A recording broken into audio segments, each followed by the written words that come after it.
बिस्मिल्लाहिर्रहमानिर्रहीम। आज वज़ीर-ए-आज़म पाकिस्तान मियां मोहम्मद शहबाज शरीफ साहब ने जो उनकी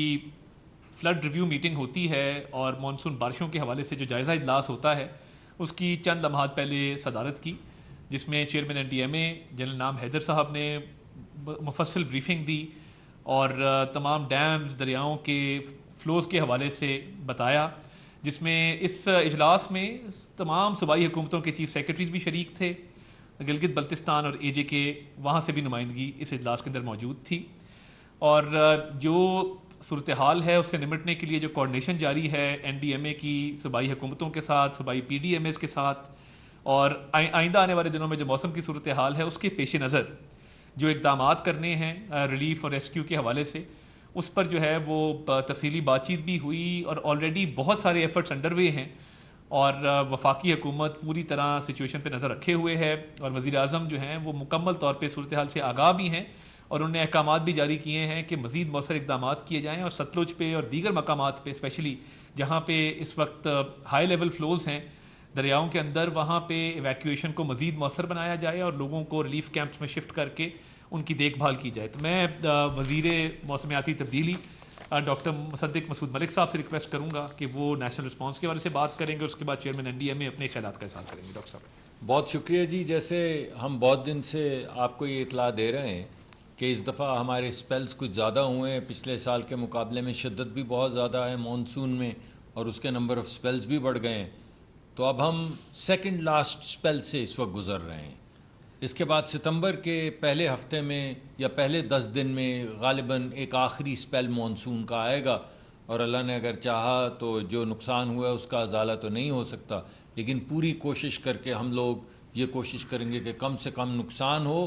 और वज़ीर आज़म साहब ने हुक्म दिया है कि तमाम शहरों में और तमाम इलाक़ों में अगले साल की प्लानिंग इस मानसून के ख़त्म होने के साथ ही या उससे पहले शुरू हो जानी चाहिए। अगले साल हमें रेस्क्यू की बात नहीं, प्रिवेंशन की बात करनी है और इस प्रिवेंशन के लिए ड्रेनेज सिस्टम्स को ठीक करने का जो तरीक़ाकार है उसके लिए हमारे पास पूरा साल मौजूद है। अगले साल की प्रिवेंशन के लिए हमारे जो वाटर शेड्स हैं, जो हमारे इलाके पहाड़ी इलाके हैं, वहाँ पे जो तबाही आती है उनकी प्रोटेक्शन के लिए किस किस्म की गेबियन वॉल्स और किस तरह के हमने बंद बनाने हैं, वो तामीरी सिलसिले फ़ौरी तौर पे शुरू हो जाने चाहिए। इस वक्त हमारी सिचुएशन ये है जी कि पहले तो आपको जैसे मालूम है कि खैबर पख्तूनख्वा और गिलगित बल्तिस्तान जिसका वज़ीर आज़म रोज़ जायज़ा ले रहे हैं और रोज़ मीटिंग कर रहे हैं, उसके अलावा इस वक्त हमारी जो ज़्यादा दरियाओं में तुग़यानी है वो हमारे मशरक़ी जो दरिया हैं उनमें तुग़यानी इस वक्त आई हुई है, रावी में, सतलुज में, चनाब में, और कुछ इलाके जो उससे मुतासिर हो रहे हैं वो सियालकोट,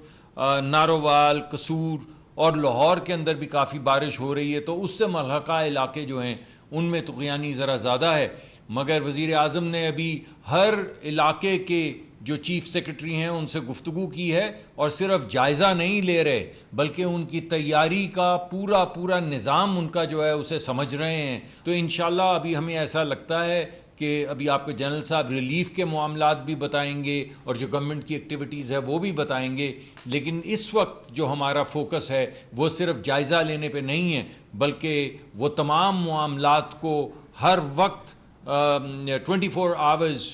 7 डेज़ जनरल साहब की सुपरविज़न में और दीगर वज़रा की सुपरविज़न में वज़ीर आज़म इज़ मेकिंग श्योर कि कोई जगह ऐसी ना रह जाए जहाँ पे कोई बड़े नुकसान का अंदेशा हो और वहाँ पे हुकूमत चाहे वफाकी, चाहे सूबाई, चाहे तहसील की, वो नज़र ना आए। और जैसे मैं पहले भी आपको बता चुका हूँ, हर वज़ीर को ये हुक्म है कि कोई शख्स ये बात नहीं करेगा कि ये काम सूबे का है या तहसील का है या ज़िला का है, ये पाकिस्तानियों की ज़िम्मेदारी है, हम हुकूमत पाकिस्तान हैं, ये हमारी ज़िम्मेदारी है। हम तहसील से लेकर ज़िले से लेकर जो सूबा है या हमारे जितने भी इलाका जाते हैं हर जगह पे उनके कंधे के साथ कंधा लगाए खड़े हैं। हमारी पाक अफवाज भी हमारे साथ हैं। हमने तमाम नेशनल हाईवे अथॉरिटी को भी मोबिलाइज़ कर दिया है। हमारे डैम्स की भी जो मशीनरी थी वो वजारत हमारी जो पानी की है उसने तमाम मोबिलाइज़ कर दिए। तो इस वक्त जिस जगह पे हमें नुकसान का अंदेशा हो रहा है हम वहाँ पे पहुँच रहे हैं। मैं अब दावत दूँगा जनरल साहब को कि इस वक्त की जो मौजूदा सूरत हाल है रिलीफ़ की भी और जो हिफाजती इक़दामात हैं उनकी इत्तला आप तक पहुँचा दें। सर बहुत शुक्रिया। आई थिंक जैसे हम इसको अभी मशरक़ी दरियाओं की बात करते हैं तो इस वक्त हमारा फोकस चनाब, रावी और सतलज रिवर में आने वाली तुग़यानी की तरफ ज़्यादा है। जैसे हमने इस मानसून पीरियड के शुरू में बताया था कि अब हम तकरीबन 8वें स्पेल से, जैसे अभी हमने जिक्र किया, उससे गुजर रहे हैं और ये वो आखिरी मरल हैं। जैसे आप हमारे पीछे स्क्रीन पे भी देख रहे होंगे,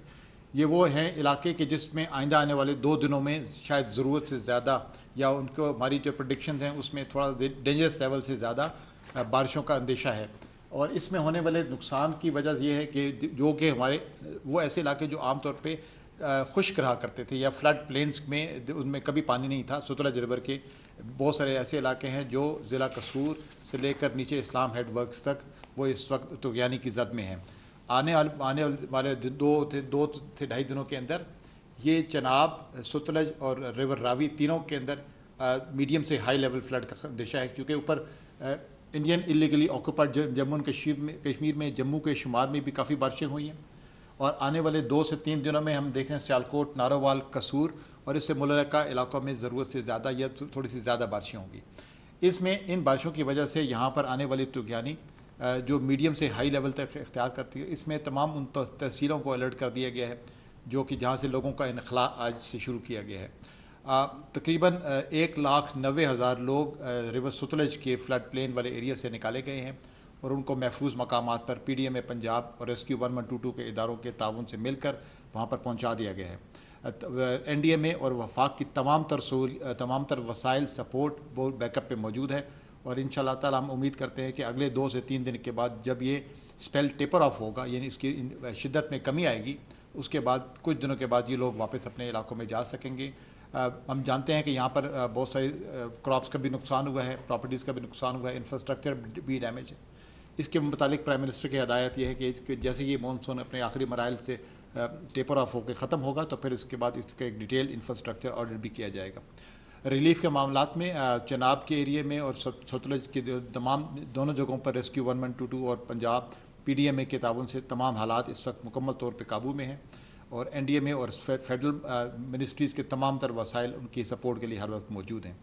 हम तवक्को करते हैं कि इंशाअल्लाह ताला आगे आने वाले 2 दिनों में जब ये कुछ इलाकों में KPK और आज़ाद जम्मू एंड कश्मीर के इलाकों में भी बारिश की तवक्को है, वहाँ पर भी लोग जिस तरह आज हम अपने डिस्ट्रिक्ट कोऑर्डिनेशन मैकेनिज़्म के तहत अपनी अर्ली वार्निंग्स को टाइमली मैनेज कर रहे हैं और लोगों तक पहुँचा रहे हैं। आगे आने वाले दिनों में लोग इसको फॉलो भी करेंगे और इंशाअल्लाह ताला हमारा नुकसान कम से कम होगा। Thank you. एक मैं इजाफी बात आपसे करना चाहता हूँ। कल वज़ीर आज़म के हुक्म पे मैं कराची गया था, वहाँ के मेयर मुर्तज़ा वहाब साहब, उन्होंने बड़ी मेहरबानी की। वो सारी शाम दोपहर मेरे साथ घूमते रहे। उन्होंने वो तमाम नाले जिनमें तुग़यानी आई थी वो मुझे दिखाए, जहाँ पे प्लास्टिक की वजह से इंटरप्शन आती है और पूरा शहर फ्लड हो जाता है। उस प्लास्टिक को रिमूव करने का तरीक़ाकार दिखाया। पंपिंग स्टेशंस पे लेके गए, लेगून्स में लेके गए और वहाँ पे जो वाटर ट्रीटमेंट प्लांट है वो दिखाया। और फिर हमने अपने जो हमारे मैरीटाइम के वज़ीर हैं उनसे गुफ्तगू की और इंशाअल्लाह वज़ीर आज़म का हुक्म है कि तमाम इदारे मिल के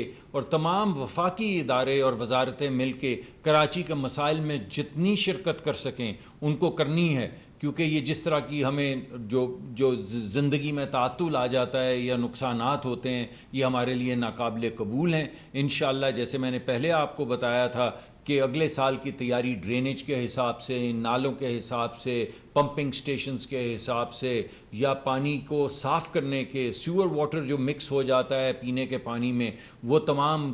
उसकी ट्रीटमेंट प्लांट्स के हवाले से भरपूर काम करेंगे। हमारे तकरीबन 190 फीडर जो हैं वो मुतासर हुए थे और हमारे जो वज़ीर हैं बिजली के, माशाल्लाह he was on in the field all the time. Aleem Khan साहब भी और लगारी साहब भी, ये दोनों फील्ड के अंदर मौजूद रहे हैं। तमाम हाईवेज़ जो हैं वो रिस्टोर कर दी गई हैं। कनेक्टिंग जो हमारी छोटी छोटी सड़कें थी उनको भी साफ़ किया जा रहा है ताकि किसी जगह पे कोई कनेक्टिविटी का इशू ना रहे। और 190 में से तकरीबन 165 के करीब तमाम जो बिजली के फीडर्स थे उनको रिस्टोर कर दिया गया है। 20-22 जो हैं वो पार्शली रिस्टोर कर दिए गए हैं। 2-4 जगहों पे कुछ ऐसे फ्लडिंग है जिसकी वजह से अभी वहाँ पहुँच नहीं पा रहे। रेस्टोरेशन का काम जारी है। वज़ीर आज़म ने आज ये भी हुक्म दिया है कि जहाँ पे पानी पीने के पानी की कोई मसला आ रहा है तो तमाम वफाकी इदारे सूबे में जाएं और उनके साथ मिल के काम करें और पानी को रिस्टोर करें। अल्लाह ताला की तरफ से आई हुई आफत है, आफत के सामने तो इंसान बेबस होता है, लेकिन रियासत और मुल्क के ऊपर जो ज़िम्मेदारी है हम पूरी कोशिश कर रहे हैं, अल्लाह के सामने सर झुका के कोशिश कर रहे हैं कि कम से कम लोगों का नुकसान हो।